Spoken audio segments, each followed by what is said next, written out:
अस्सलाम वालेकुम। मौजूदा सूरत हाल जो हमारे मुल्क भारत में हुई है, तो हम जमी ख़ुद्दाम ख्वाजा हुज़ूर गरीब नवाज़ रहमतुल्लाह अलैह अजमेर शरीफ से एक पैगाम देना चाहते हैं मुसलमानों को कि संविधान के दायरे में रह के अपनी आवाज़ बुलंद करना सीखें।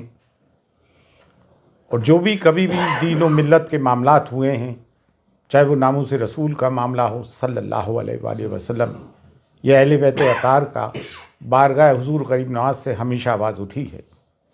लेकिन अफसोस जिनका के दायरा सब में वसी है, दरगाह और ख़ानकाहों का भारत में बर सगीर में, यहाँ से खामोशी क्यों है? निकल कर ख़ानकाहों से अदा कर रस्म शब्बीरी। और ये वक्त मसक़ी इख्तिलाफ़ात का नहीं है। मसक़ी इख्तिलाफ़ात को दरकिनार रखते हुए, बाला ताक़ रखते हुए हमें कौम मिल्लत के लिए आवाज़ उठानी है।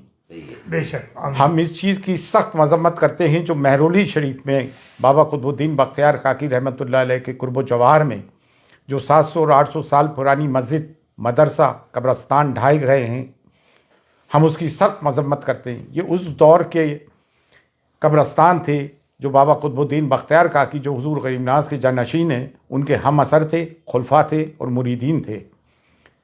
उत्तराखंड में जो कुछ जुल्म हुआ, 14 फरवरी की तारीख थी कोर्ट की, उससे पहले ही आके नगर निगम ने सब सत्यानाश किया। बाकायदा मशीन गन चलाई गई मुसलमानों पे और जुल्म व मज़ालिम उठाए जा रहे हैं। हमें वो यूसीसी बर्दाश्त ही नहीं है जो हमारी शरीयत में मदाखलत करता हो। बरेली में जो तौक़ीर रज़ा ख़ान साहब ने आवाज़ उठाई, संविधान के दायरे में रहते हुए जेल भरो आंदोलन का आह्वान किया, जो गांधी जी ने ब्रिटिश पीरियड के वक्त किया था, वो भी एक संविधानिक तरीका है। हमने उसकी भी पुरजोर हिमायत की है। और मुफ्ती सलमान अज़हरी साहब को जो बंदी बनाया गया, उन पे केस लगाया गया, ऐसी उन्होंने कौन सी बात कर दी थी? और ATS को इसमें हायल कर दिया गया।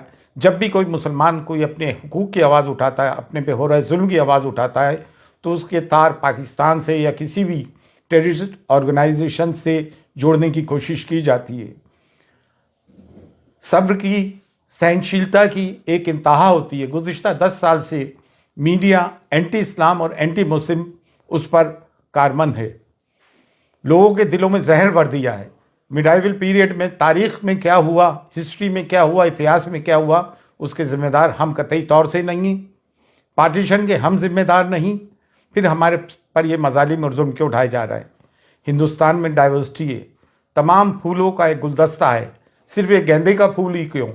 इसमें चमेली भी है, चंपा भी है, मोगरा भी है, गुलाब भी है। सबको लेके भारत बना है हमारा। संविधान हमें हक देता है। और अब कोई भी नगर निगम का बुलडोजर गैर कानूनी तौर से हमारे घरों को बुलडोज करता है, तो सब के सब मैदान में उतर के आओ और संविधानिक तरीके से अपने लोगों की हिफाजत करें।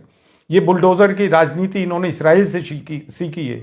फिर न्यायालय किस काम के, अदालतें, कोर्ट किस काम की? अगर तमाम काम नगर निगम और पुलिस कर लेगी तो फिर अदालत किस काम की? अदालतों से जो फैसले आ रहे हैं कानून की रूह से नहीं आ रहे हैं, बल्कि आस्था की रूह से आ रहे हैं। तो अब मुसलमान जाए तो कहाँ जाएं?